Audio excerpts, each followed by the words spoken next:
Every gilded cage is built with walls of comfort. The only question is what you're paying for them.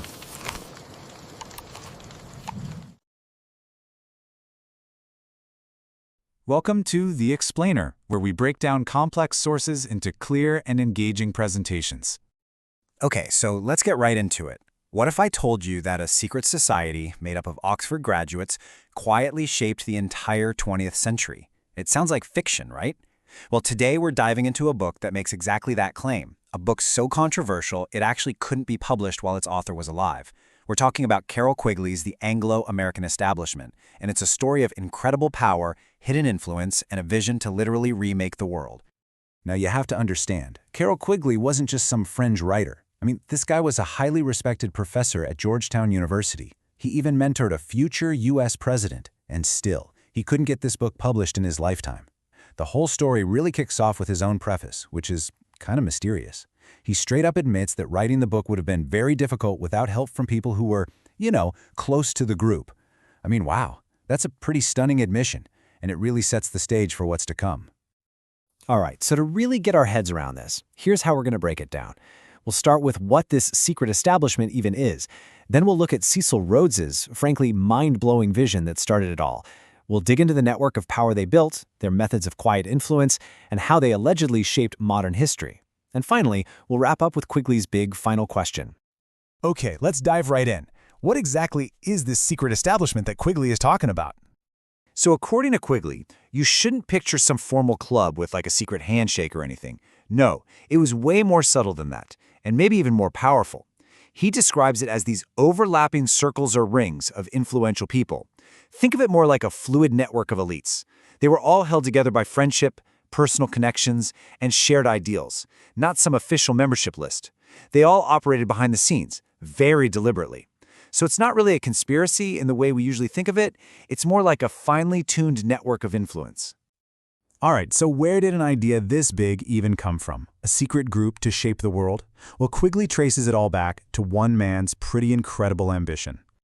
And listen to this. Their goal, laid out in the first will of the famous diamond magnate Cecil Rhodes, was the ultimate recovery of the United States of America as an integral part of a British empire.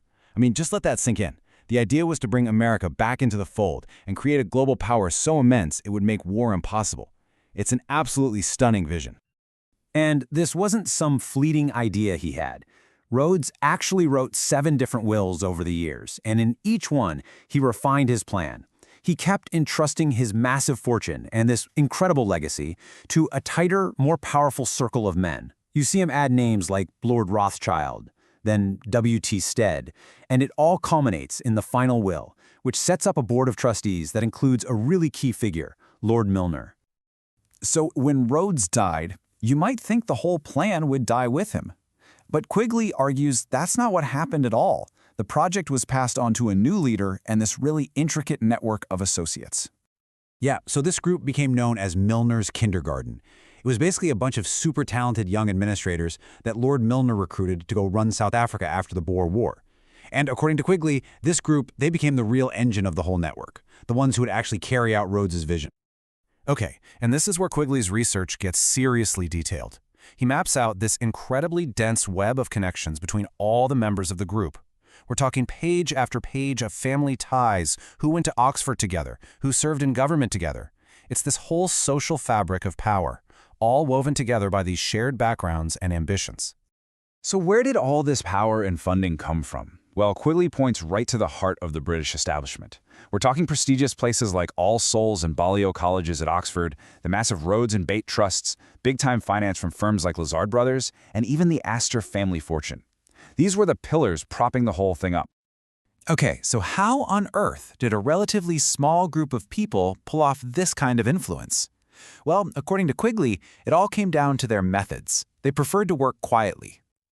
And here's the crucial part. They almost always chose indirect influence over direct rule.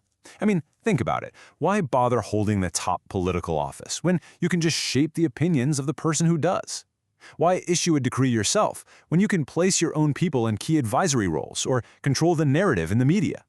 They weren't interested in being the face of power. They were interested in being the ones behind the power. So, what was one of their main tools?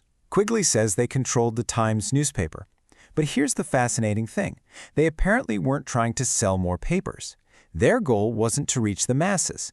It was to influence the elite, the small circle of people who actually ran the country. They also created this journal, the Round Table. And get this, it was an anonymous quarterly, and its whole purpose, its target audience was, and I'm quoting here, those who write for the average reader. So it was basically a propaganda vehicle, a way to feed their ideas and information to other public figures and journalists. All right, so now we've seen the network and their methods. Let's get to the really big stuff. What did they actually accomplish? Quickly give some very specific examples of major historical events that he attributes to the group's influence. A huge one, according to the book, was the creation of the Union of South Africa. He details how Milner's kindergarten basically orchestrated the whole thing. They ran the propaganda, they drafted the proposed constitution, they were involved at every level.